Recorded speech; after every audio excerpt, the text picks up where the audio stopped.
दिनैनि हाबाफारिनि गेजेराव सारा मा बुङो ओरैनो? फैगौ 30 आरो 31 डिसेम्बर 2019 बे खालार खालि जोंनि केसि सिमला मिउजिक स्कुल आरो सालबारि जिल्ला बड' सिने आर्टिस्ट एस'सिएशननि नैथि जा बोसोरारि जथुम्मा बे जथुम्मानि जों लाहार फाहार खालामनाय जादों। दा गिबियावनो आं बुंग्रोगोन जोंनि केसि सिमला मिउजिक स्कुला दिनै फैयै फैयै रुफाथि मायथाइ फोरबो खुंनायसिम जाफैबाय। बेखिनि समावहाय जोङो जोंनि नैबे हालामावहाय स्पेसियेलि मख'नो गोनां जोंहा बिथां दानि आथिखालाव केसि सिमला मिउजिक स्कुलनि प्रिन्सिपाल बिथां सानसुमा गयारि, बिदिनो दाब्ला होनना बुङो जायखौ जगत बर', बिदिनो दिन' गयारि, सोरां बर', उसित अजिर बिथांमोननि बै समनिफ्राय नाजायै नाजायै दिनैनि नैबे बुब्लिसिमहालागै जोंनि नैबे हालामाव जों गोबां मोजां मोजां मेथाइ रोजाबगिरि, मोजां मोजां मोसागिरि जों सोरजिनो हाबाय। आरो दिनै जोंनि गेजेरावहाय मख'जाथावै नोंथांमोनाबो मोनथिगोन बा गासै रायजो राजाफ्रा आथिखालाव मोनथिसै बिथांमोनखौ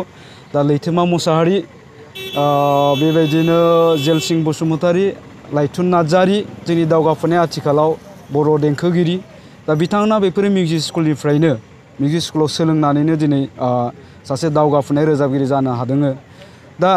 बेफोर गासैनिबो क्रेडिटखौ जों गिबियावनो आं जाय बिथांमोनखौ गाबज्रिलांबाय बिथांमोननो जों होग्रोनांगोन। दा खोथाया जाहैबाय मा, जों नैबे गोलाव समनि गेजेरावबो खिन्थु जोंनि मिउजिक स्कुलखौ जोङो मोनसे मोजां न'आव थानानै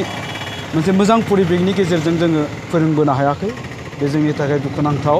मानोना जों ओरैबायदिसिम बे मिउजिक स्कुलखौ फोथांनानै लाखिनांगो। दा जोंनि गेजेराव जेसेबां फरायसाफोर फैदों जोंनि स्कुलावहाय, दा जोङो एडमिसन फिसबो मिनिमाम लानाय जादों, बेनो माने एनुवेल फिस लानाय जादों। खिन्थु गोबां फरायसाफ्रानो खायसे खायसे माने रांखान्थिनि आंखालावहाय बे एनुवेल फिसखौबो होनो हायाखै। अब्लाबो जोङो बिथांमोनखौ बे मिउजिक स्कुलनि गेजेरजों जोङो मिउजिकनि सोमोन्दै सोलोंथाइ होबाय दङ। आरो जाय बिथांमोना एग्जामनि टाइमावहाय फर्म फिलआप खालामनो हायाखै, दा बिसोरखौबो जोङो फैसा होस'नानै बिथांमोनखौ फर्म फिलआप खालामनानै एग्जामाव जहोदों। दा बेबायदिनि गेजेरजों जोङो मिउजिक स्कुलखौ दिनैसिम फोथांनानै लाखिदों। दिनै रुफाथि मायथाइ फोरबो बियो जोंनि थाखाय जोबोद गोग्गाथाव। मानोना जोंनि बे हालामाव बेबायदि मोनसेल' मिउजिक स्कुल दङ जाय मिउजिक स्कुला रुफाथि मायथाइ फोरबो खुंफुंनो थाखाय लाहार फाहार खालामदों। दा आसा खालामदों जोङो उनफ्राव जोंनि बे मिउजिक स्कुलखौ दिनै जा अबस्थायाव दङ बेनिख्रुइ साबसिन हामसिन जों खालामनो हागोन। आरो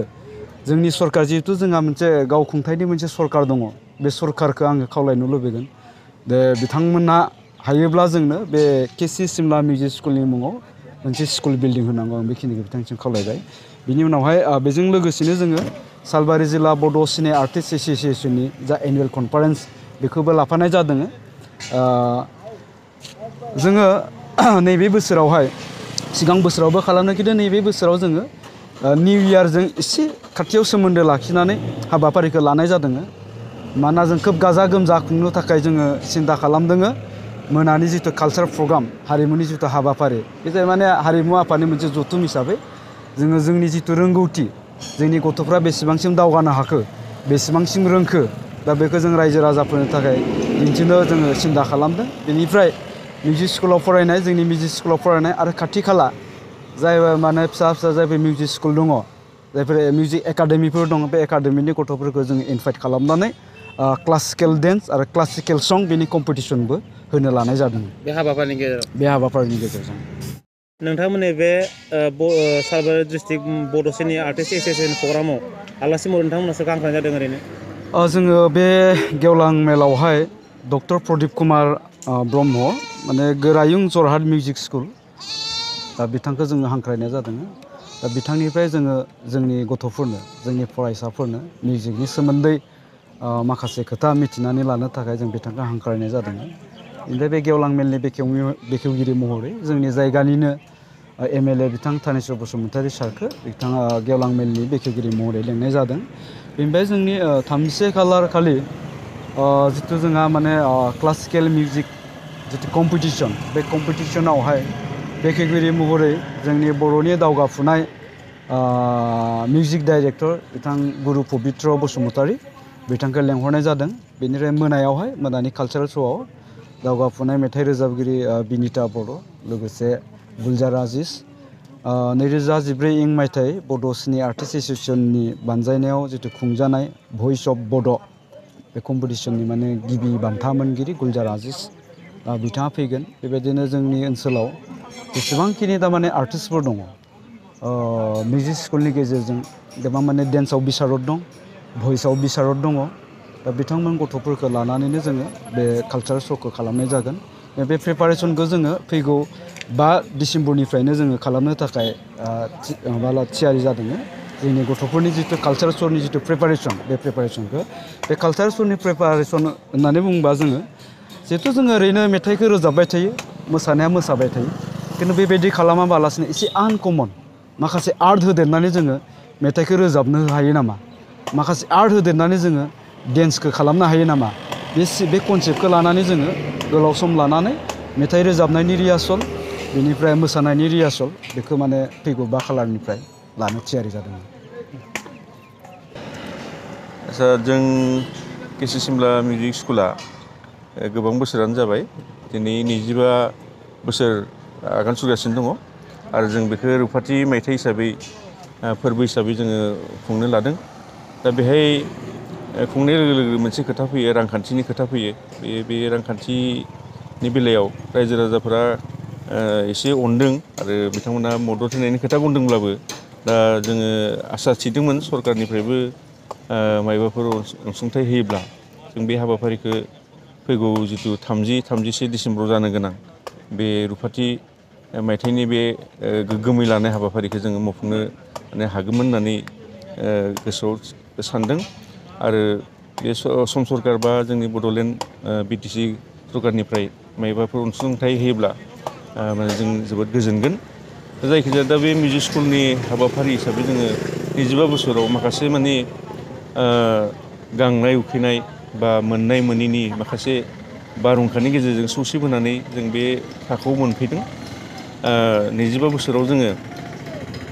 न'निबो आंखाल दामनाय देनाय इन्सट्रुमेन्टनि आंखाल रांखान्थिनि आंखाल माने जोंहा न'आनो मोजाङै गैया दासिमबो बिदिहाय जोङो माने सोलिबोदों आरोखि बे ओनसोलनि गथ'फोरनो जोङो कथक तबला बेनिफ्राय जोंहा भकेल थाहैबाय बेनिफ्राय सिफुंनिबो जोङो क्लास होबोदों बेनिफ्राय खामनिबो जों होबोदों फकखौबो जों लानो थाखाय नाजाबोदों आरो बिदिनो बायदि बायदि इन्सट्रुमेन्टखौबो गिटार जेरै बेखौबो जों लादों आरोखि दा बिदि जों गथ'फोरनो हानायमानि जों नाजाबोदों जोंनि मावथिफ्रा फोरोंगिरिफ्रा सेक्रिफाइस खालामबोदों बिथांमोना थाइसेबो थाखा दरमाहा लायाबासिनो दिनै गथ'फोरनो माने सोलोंबोदों आरोखि तबला मास्टार देन मास्टार बिथांमोना माने फैसा माने लायाबासिनो बिथांमोना माने गथ'फोरनो गियान होबोदों दा बे लेखायैनो दिनै 25 बोसोराव आगान सुरबाय बायदि बायदि बारहुंखानि गेजेरजोंब्लाबो जों खुंनो लादों आरो सानदों जे बे ओनसोलनि गासै रायजो राजाफ्रा जोंखौ माने मदद होगोन जोंखौ बायदि बायदि खामानियाव हेफाजाब होगोन बेखौ जों आसा थिदों आरो जोंनि बे रुफाथि मायथाइया लोगोसे सालबारि जिल्ला सिने आर्टिस्टनि जि माने नैथि बोसोरारि जथुम्मा बेखौ लाफादेरनाय जादों जों এই কারণে लाफादेरदों जों मानसिखिनिया जिहेतु गासिबो एखे मिउजिक स्कुलजों सोमोन्दो थानायानो बे गौथुमजोंबो सोमोन्दो दङ बांबुला फिल्म प्रडाक्सननि गासैबो मावथियानो बेहाय दङ ओंखायनो जोङो थारमाने गासिबो जहाय फैसानि मोनसे मुद्रा बायदि आरोखि जोङो एंगारनो हाया आरो ओंखायनो जोङो माने रांखान्थियारि बिथिङाव जाहाथे जोङो खम खरसायावनो खालामनो हायो बेनि थाखाय बे हाबाफारिखौ लानाय जादों आरो गासिबो माने बेहाय बिथांमोनाबो मदद होदों बिनि थाखाय सिनियर आर्टिस्टनि गासै मावथिफारिया बिथांमोननोबो जोंनि गोसो गोरबोनि अननाय बावनाय जाबाय आरो रायजो राजा बिथांमोननोबो जों माने अननाय मोनगोन होननानै आसा थिनानै आंनि सुंद' बिबुंथिखौ बेयावनो फोजोबनाय जाबाय।